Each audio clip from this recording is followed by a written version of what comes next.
Eu sou formada em turismo, sou pesquisadora do projeto Presença Carajá e sou diretora do Instituto Cultural Maluá.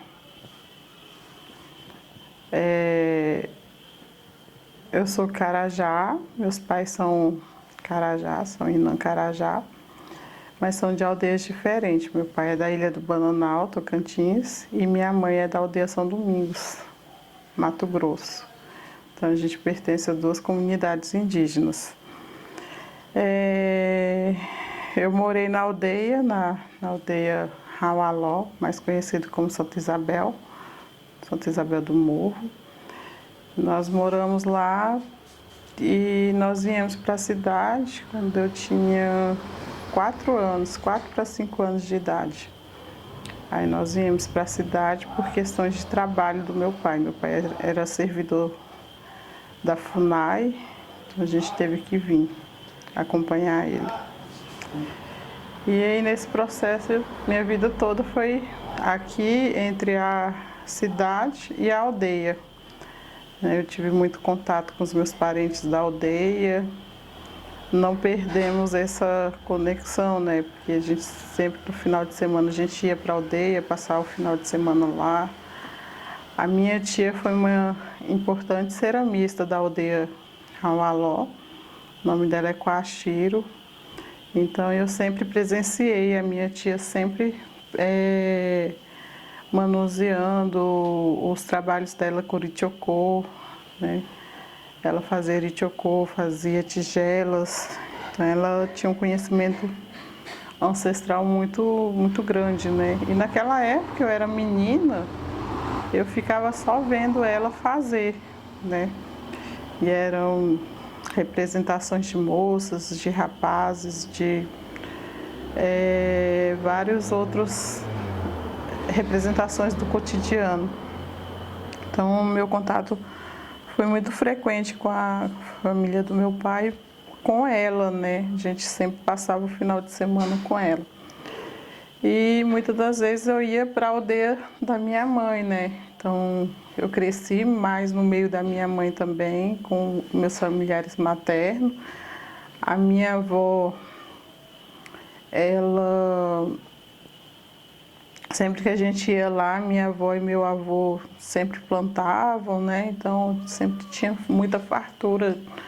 Eles plantavam mandioca, batata doce, melancia, amendoim, então tinha muita fartura. E a minha avó, ela sempre fazia, né, paçoca de amendoim, entre outras, ela sempre batia no pilão. Então o convívio cultural comigo sempre foi muito grande, né? A gente perdeu a nossa avó quando eu tinha uns 8 anos de idade, 8 para 9, ela faleceu. Mas a minha tia, que é irmã da minha mãe, ela sempre, né, me ensinou essa questão da cultura também. E a gente saía muito para vender artesanato na rua para os tori, né, que é não indígena. Então a gente sempre ficava andando ali em Luciara. E aí a gente sempre ia visitar o meu avô. Meu avô ficava lá, ainda morava lá. E aí meu avô faleceu quando eu estava grávida do meu primeiro filho. Aí ele que deu o nome do meu primeiro filho de Uaxurê Sawaru. E aí ele se foi, né? Diante disso, né, toda coisa que eu aprendi sobre a questão cultural do meu povo foi com a minha família materna, com meus familiares paternos. E Eu tô emocionada porque vem muitas lembranças, né? E aí acabo ficando emocionada. E mesmo eu morando na cidade, o meu pai sempre me ensinou sobre a minha origem. Ele falava assim: minha filha, você, você tem que aprender que não é porque nós saímos lá da aldeia e passamos a morar na cidade que você tem que esquecer a sua origem. Porque você é indígena, você não é porque você saiu de lá que você deixou de ser indígena. Nós somos indígenas em qualquer lugar onde a gente puder estar, nós somos indígenas. Porque o sangue que corre nas nossas veias é indígena. Então não tem como a gente tirar esse sangue e colocar sangue de tori no nosso corpo. Então quando meu pai falava muito essa questão, e ele falava: você tem que aprender sobre a nossa cultura e sobre a cultura do não indígena também. Porque a gente mora na cidade, então na cidade tudo que você tem que aprender é o conhecimento do branco, né? Conhecimento do não indígena.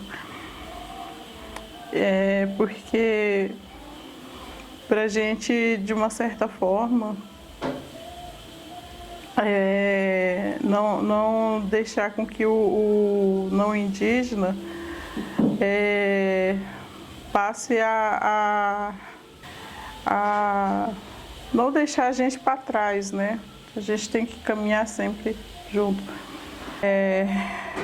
Eu busquei muito conhecimento, né? Meu pai me falava: tem que estudar, minha filha. O conhecimento é o poder, é o nosso poder hoje em dia. Antigamente nós lutávamos com borduna, com flecha, né? Hoje em dia a gente luta com a caneta. Hoje em dia a nossa arma é a caneta, né? Então ele falava para mim ter esse conhecimento, né? Buscar o conhecimento do não indígena para que a gente possa futuramente, né, tá em busca de procurar melhores coisas para nossas comunidades, para nossas bases, né, de alguma forma ajudar o nosso povo, né? Então meu pai sempre falava isso. Então foi assim que eu acabei concluindo meu ensino superior, com muita ajuda dele, né? Ele falava: se dedica, estuda e o máximo de tempo possível que você precisar, eu vou estar sempre do seu lado, te ajudando. Então meu pai sempre me ajudou bastante nessa questão de ensino, né? É isso. Então, eu fui convidada pela professora Manuelina Duarte e foi num momento assim que eu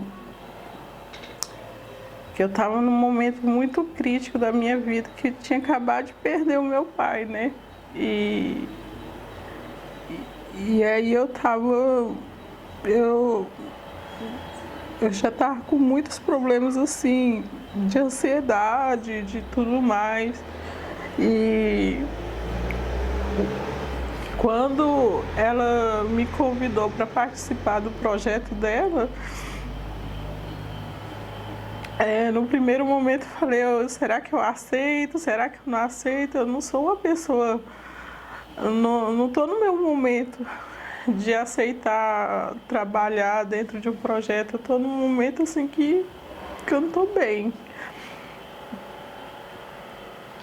Então, meu marido conversou muito comigo, a gente conversou junto E ele disse assim, Tainá, vai, né? Começa a estudar, começa a ocupar sua mente, né? E tudo que você adquiriu de conhecimento cultural com seu pai, com seu povo, você, né, começa a estudar mais isso.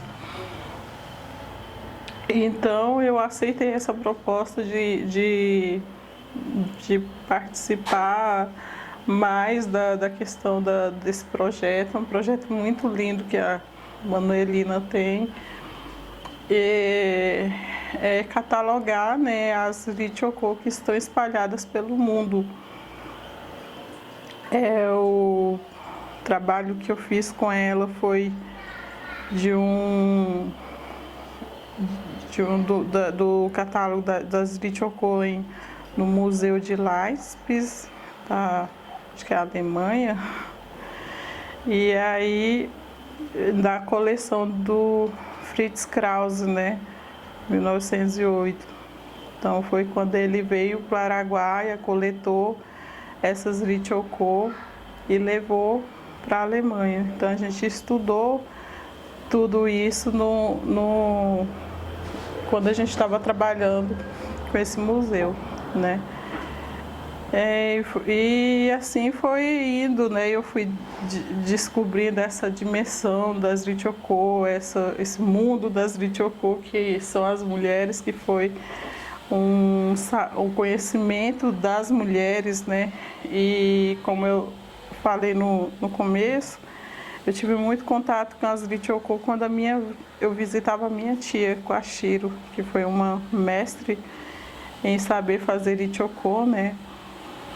E aí veio toda aquela imagem de quando eu era criança, eu tinha um contato com as Ritchokô, quando o pessoal vinha, trazia as Ritchokô para mim, e eu tinha uma coleção de Ritchokô para brincar, né? E aí é um trabalho muito lindo, né? Eu gosto muito. Ainda venho aprendendo mais sobre a questão da visão das mulheres, porque toda essa dimensão das Ritchokô, tudo que elas desenvolvem, né, é um olhar das mulheres, né, um olhar assim do que elas representam, né, cada uma daquelas Ritchokô, e que a cosmovisão delas, das mitologias, da cosmologia, né? Então nós temos os danças de Aruanã, elas vão lá, fazem as bonecas de Aruanã, as representações das danças de Aruanã, as representações do ritual Retorrocan, mulheres com potes, né? São várias, né? Uma dimensão, uma criatividade infinita que elas têm, né? Então é um conhecimento muito, muito lindo, muito, muito grande, né? E é um conhecimento que foi herdado de geração para geração, foi passando, né, para outras gerações. Então é essa que é a pesquisa que a gente realiza, né, que a gente vê, que eu estou participando dentro desse projeto da professora Manuelina. Então, as Ritchokô são todas as representações do cotidiano, são representações dos mitos e lendas, né?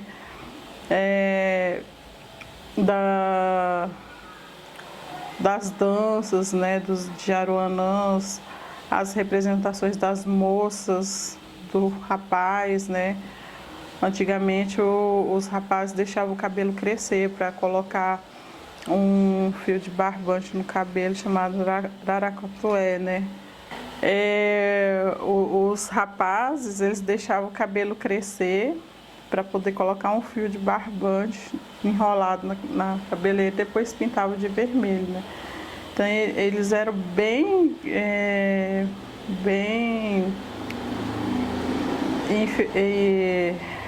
cheio de indumentárias, né? Tinha vestimenta própria do homem, tinha vestimenta própria da mulher. Hoje em dia as vestimentas que as meninas usam são mais nos dias de festas culturais, né? Que nem, por exemplo, nós participamos esses dias da festa do primeiro alimento e tinha uma moça toda enfeitada, né? Só não houve a pintura corporal, né? Então, são as vestimentas que usam mais nas festas culturais hoje em dia, né? Então, é isso que as ceramistas, elas criam, né, essas lichocô com esse olhar para as representações do povo Inã, né? Elas representam, as lichocô representam o povo Inã, né?